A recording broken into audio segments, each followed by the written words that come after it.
Cal and Visual Artists, if one of our colleagues weren't sick, he'd be delivering this today, and that's Tristan Chant. He's our Visual Arts Manager.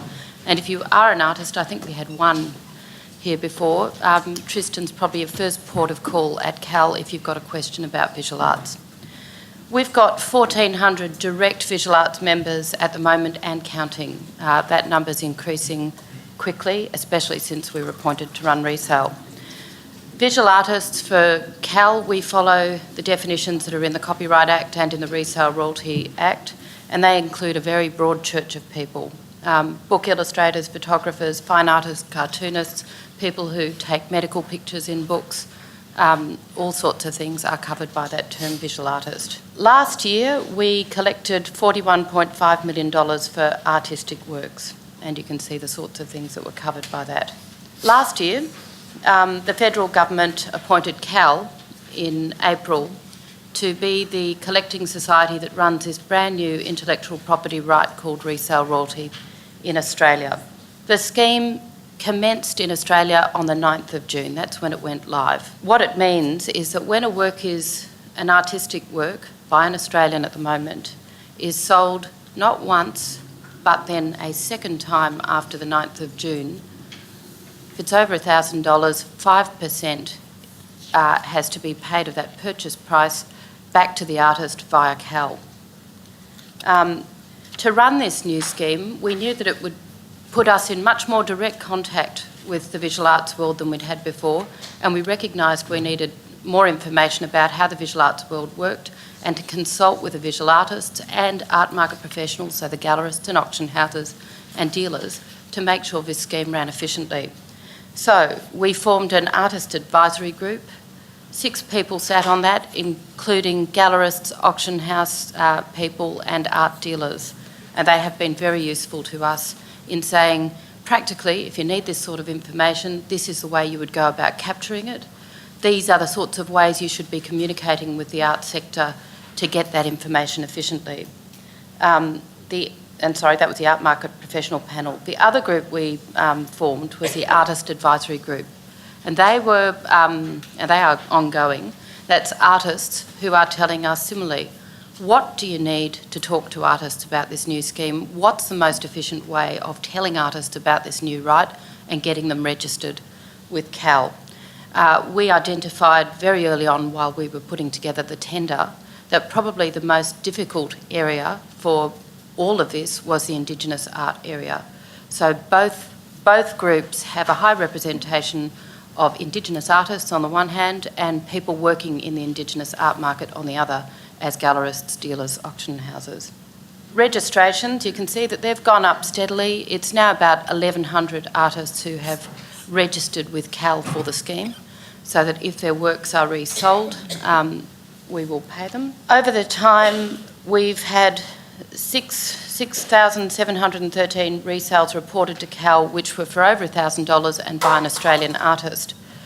Against perhaps some of our predictions, the rate of qualifying resales is about 1/6 of that. Because it's second and subsequent sale, we thought it might take a bit longer to take off, but we've had 1,102 qualified resales where they were sold a second time and for over $1,000.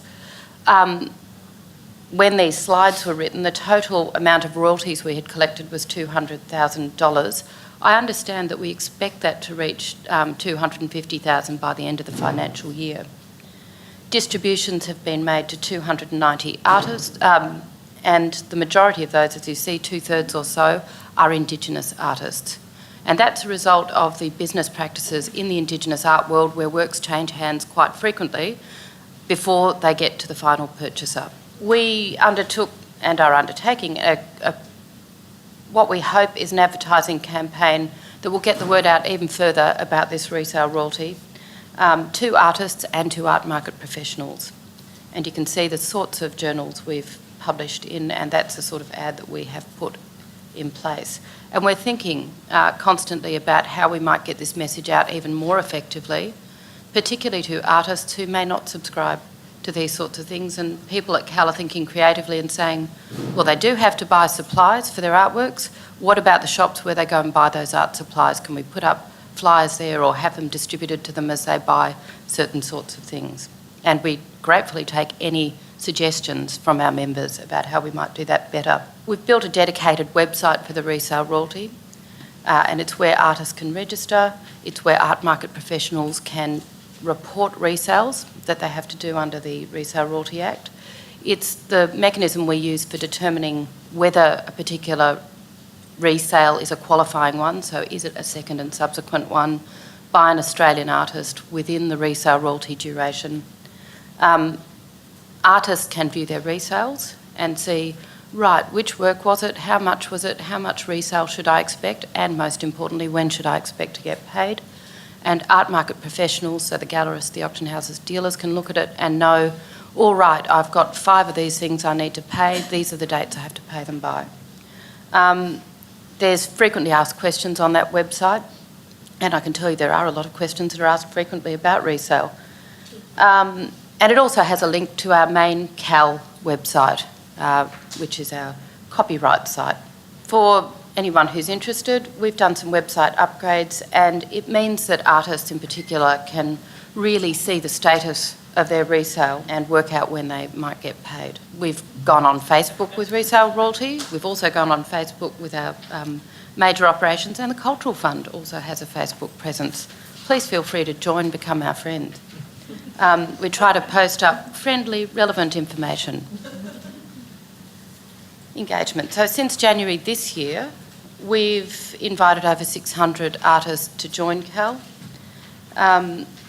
We've invited further 1,200 to register for the Resale Royalty Scheme. And we're having an ongoing series of seminars about resale. Some of these are where we might go and talk to COFA students or in visual art schools, or where particular groups are holding meetings for visual artists already.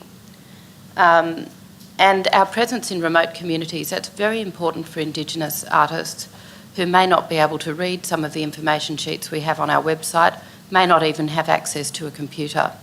And that's one of the reasons we have employed Trish Ajay, my colleague over there, to be our Indigenous Communications Coordinator.